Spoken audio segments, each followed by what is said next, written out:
जाटव हूं, क्योंकि संविधान जो है डॉक्टर अंबेडकर ने हमारे लिए भी लिखा था, और डॉक्टर अंबेडकर से मैं 45 साल से प्यार करता हूं। जब मेरी उम्र 17 साल की थी, जब से उनसे प्यार करता हूं, डॉक्टर अंबेडकर से, कि हमें जो लूटा, हमारे अपनों ने लूटा। डॉक्टर अंबेडकर ने मुसलमानों के लिए भी रिजर्वेशन रखा था, मगर इन लोगों ने उस रिजर्वेशन को हमारे अपनों ने खत्म कर दिया। और डॉक्टर अंबेडकर जैसा आदमी ना दुनिया में आया है और आज भी दुनिया में है, क्योंकि मेरा जाटव समाज मेरा उन्हें मानता है, उनका मान सम्मान करता है, मैं उनकी इज्जत करता हूं। और वो सबका ध्यान रखने वाहिद आदमी हिंदुस्तान की सरजमीन पे आया था जिसने सब समाज का वो डॉक्टर अंबेडकर साहब थे। आज उन डॉक्टर अंबेडकर के प्यार करने वाले जो उनके नाम पे जीते थे, अभी इलेक्शन 2019 में उनके सामने मोदी साहब ने उनके सामने कहा कि इस समाज का रिजर्वेशन हम एसटी ओबीसी का रिजर्वेशन खत्म कर देंगे। ये 117 के 17 पार्लियामेंट पे बैठे हुए और बैठे रहे, इन्होंने उप भी नहीं करा कि मोदी साहब ये हमारे बच्चे हैं, ये हमारे कबीले वाले हैं, ये हमारे लोग वाले, ये हमें वोट दे के भेजते हैं और आप इनका संविधान खाना चाहते हो, आप इन्हें बर्बाद करना चाहते हो। इन्होंने एक ने भी नहीं बोला 117 में, और मोदी साहब की तारीफ करते रहे। मैं आज अपने जाटव समाज भाइयों से ये कहता हूं, जो इन्हें वोट दिया था वो इनसे वोट ना दे,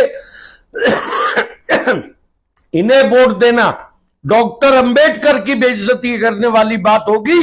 ये वो देश के तुम्हारे बच्चों का, तुम्हारी नस्लों का, तुम्हारे समाज का हक जो है ये खत्म करवाने वाले लोगों के साथ रहे, और इन्होंने एक ने भी आवाज नहीं उठाई। मैं कहता हूं जो भी बीजेपी का कैंडिडेट लड़ रहा है अपने जाटव समाज से, अपने जो और भी एसटी ओबीसी समाज है, कि इन्हें वोट देना, अपने समाज को पहले ही बाइकाट कर देना।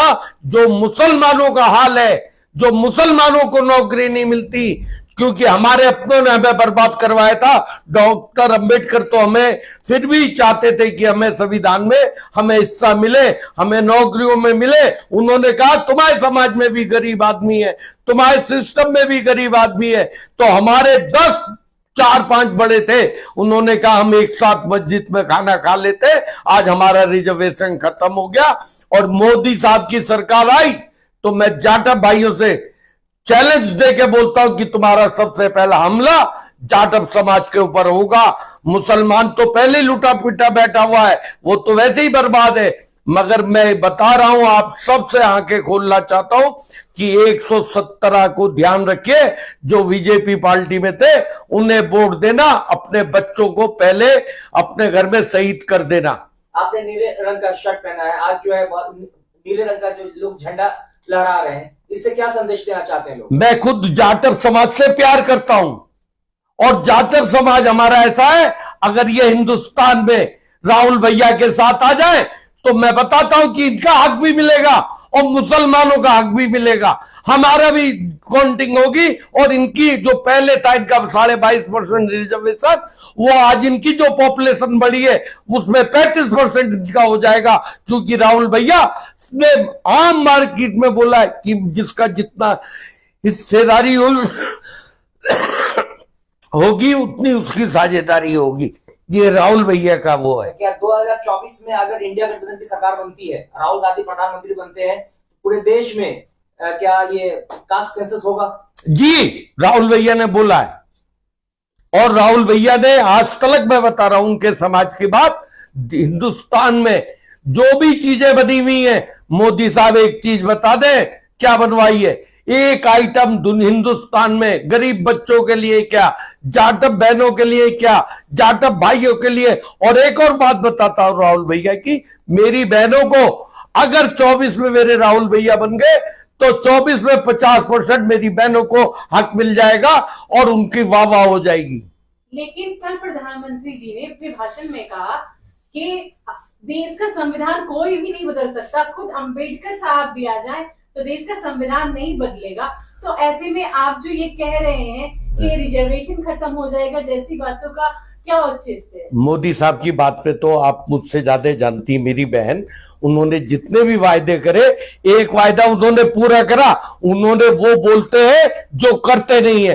15 लाख रुपए दिए, बहनों का रिजर्वेशन 29 में करेंगे, और हम कहते हैं कि हम 50% अपनी बहनों को हर जगह हिस्सा देंगे। और मेरा बस चला तो बहनों की ईमानदार होती है, चाहे वो किसी भी समाज की हो। प्रधानमंत्री जी कहते हैं कि 40 करोड़ की जनता मेरा परिवार है और मोदी की गारंटी पे विश्वास करते हैं लोग। तो आप लोग दलितों में और स्वर्ण हिंदुओं को बांटने की कोशिश कर रहे हैं कास्ट सेंसस के नाम पे, आप इसको कैसे देखते हैं? मोदी साहब ने, जिसने, मैं क्या बताऊं, उसकी जीती जागती बात है कि उसकी बीवी उसके घर में नहीं, और कौन उसके घर में होगा यार? जो अपनी बीवी का नहीं हो सका वो तुम्हारा क्या होगा?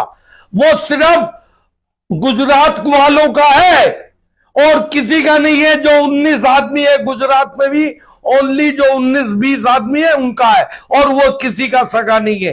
तुम्हारे ऊपर भी, जो मेरी बहन आप ये बात कर रही हो, तुम्हारा हिस्सा भी उसने मार रखा है। और हमारी सरकार अगर आ गई तो राहुल भैया से मैं अपील करूंगा कि बहनों को सरकारी महकमों में लाए और उन्हें 55%। राहुल गांधी पर उनका आरोप है कि वो जातियों में बांट रहे हैं हिंदू समाज को। जातियों में नहीं बांट रहे, मुसलमानों का हक भी तो मार खा रखा है।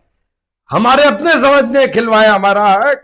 वो तो कहते हैं जिसकी जितनी साझेदारी उतनी उसकी हिस्सेदारी। आज मेरा जाटव समाज पॉपुलेशन में 35% हो गया। अगर उसका 35% रिजर्वेशन होगा तो मैं मिठाई बांटूंगा। सर, लग रहा है कि ये नीला शर्ट पहन लेने से बहुजन समाज आपके साथ आ जाएगा? नहीं नहीं, नीला शर्ट मैं उनकी इज्जत करता हूं, डॉक्टर अंबेडकर की, क्योंकि वो नीले रंग का सूट और नीली शर्ट पहनते थे। और डॉक्टर अंबेडकर जैसा आदमी वो दुनिया में आज भी है, मैं कहूंगा, क्योंकि ऐसे आदमी दुनिया से जाते नहीं, दुनिया में रहते हैं। और वो आज भी उनकी इसीलिए इज्जत है। और नीली शर्ट पहनना, कि मैं भी जाटव समाज से गिनती होती है। मैं जाटव हूं मुस्लिम समाज का, क्योंकि मुस्लिम समाज ने उन लोगों को जाटव बनाया है जो उनके वहां काम करने वाले लोग थे, जो अपनी फनकारी का काम करते थे। और पसमंदा उन्हें कहा जो दर्जी का काम करते थे, जो सिलाई का काम करते थे। तो मैं भी उसी समाज से हूं, मैं मुस्लिम समाज का जाटव हूं। सर, मोदी जी ने अभी अपने भाषण में ये कहा था कि संविधान, आप संविधान की बात कर रहे हैं, तमाम लोग आज जो है संविधान। तो पार्लियामेंट में क्या कहा था भाई? जब नहीं, संविधान को जब पार्लियामेंट में बोला था, जब कौन मेरा भाई बोला था बताइए? 117 एमपी थे, उसी दिन सरकार गिर जाती। इन लोगों की बात पे भरोसा कर सकती हो? मेरा सवाल ये है कि अभी संविधान की उन्होंने बात की और उन्होंने उसके बाद ये कहा कि भारत का जो संविधान है धार्मिक है, कुरान, गीता, और इसके मतलब एक संविधान को धार्मिक किताब से बदल देना, आप इसका अंदाजा आप किससे लगा रहे हैं? मैं बताऊं आपको, बदलना चाह रहे हैं? मोदी साहब की बात बताऊं। 8 थल सेना के सैनिक जा रहे थे, उन्हें फांसी लग रही थी कतर में। मैंने मेहनत करी तो वो थल सेना सैनिक हिंदुस्तान में आ गए। मोदी साहब ने लेटर भेजा। फिर इन्होंने 370 पे बात करी, तो वो कश्मीरियों के फायदे के लिए मैंने बात करी, समझे नहीं? तो इसमें ये सामने आ गए, समझे नहीं कि नहीं? वो तो हमने 370 पे कश्मीरियों का फायदा हुआ, जो ये कहते थे वहां नुकसान हुआ। अब यहां आ जाइए 3 तलाकों पे। अब कहते हैं मोदी साहब कि 3 तलाकों पे भी मतलब मुसलमान बहनों को हमने फायदा दिया, और जहां तो मंचों पे कहते थे मुसलमानों को बर्बाद कर दिया। इसका भरोसा मत करो। अभी यही 2 मिनट रुक जाओ, मेरी अजान हो रही है, उसके बाद में हम बात करेंगे।